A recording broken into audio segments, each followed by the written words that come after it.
Finally education minister Dharmendra Pradhan resign చేశారు. I am resigning from my post as education minister. It is for personal reasons. ఈ paper leak ఆందోళన వల్ల students future దెబ్బతినకుండా ఉండడానికి విద్యార్థుల మరియు దేశ భద్రత కోసం రాజీనామా చేస్తున్నట్లు ధర్మేంద్ర ప్రధాన్ ప్రకటించారు. ఇది ఇలా ఉంటే రాహుల్ గాంధీ ఒత్తిడి వల్లే ఎడ్యుకేషన్ మినిస్టర్ ధర్మేంద్ర ప్రధాన్ రాజీనామా చేశారని కొంతమంది కాంగ్రెస్ నాయకులు ప్రకటించారు. రాహుల్ ఒత్తిడితోనే కేంద్రం దిగొచ్చిందన్న మంత్రి పొన్న.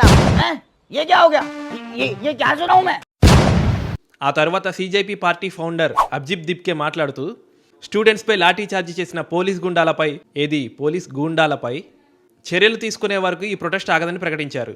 ఆల్రెడీ స్టూడెంట్స్తో మిస్బిహేవ్ చేసిన పోలీసులపై చర్యలు తీసుకున్నారు. స్టూడెంట్స్ అనే ట్యాక్స్ వేసుకొని అరాచకాలు చేసిన సిజేపీ గూండాలపై కూడా చర్యలు తీసుకుంటున్నారు. నైట్ వాళ్ళ ఇంటికి కాల్స్ వెళ్తున్నాయి, వాళ్ళ మీద ఎఫ్ఐఆర్లు కూడా ఫైల్ అవుతున్నాయి. ఇప్పుడు అసలు విషయం ఏంటంటే ఒకసారి ఈ వీడియో చూడండి. पंजाब में पेपर पंजाब में पेपर लीक हुआ, आप उसके बारे में क्या बोलेंगे? उसके ऊपर भी एक्शन होना चाहिए. रिजाइन मांगोगे क्या? रिजाइन होना चाहिए. చూశారు కదా, ఒక రిపోర్టర్ అబ్జిబ్ దిప్కేని పంజాబ్లో జరిగిన పేపర్ లీక్ మీద కూడా ప్రొటెస్ట్ చేస్తారని అడిగితే ఎలా మాట దాటేస్తున్నాడు. ఎందుకు ఇలా మాట దాటేస్తున్నాడంటే పంజాబ్లో ఉంది అబ్జిబ్ దిప్కే గురువు గారైన ఆమ్ ఆద్మీ పార్టీ గవర్నమెంట్ కదా, అందుకే మాట దాటేస్తున్నాడు. మీరేమంటారు? BJP party Punjab education minister resign చేయాలని చెప్పి ప్రొటెస్ట్ చేస్తుందా చేయదా? కామెంట్ చేసి చెప్పండి.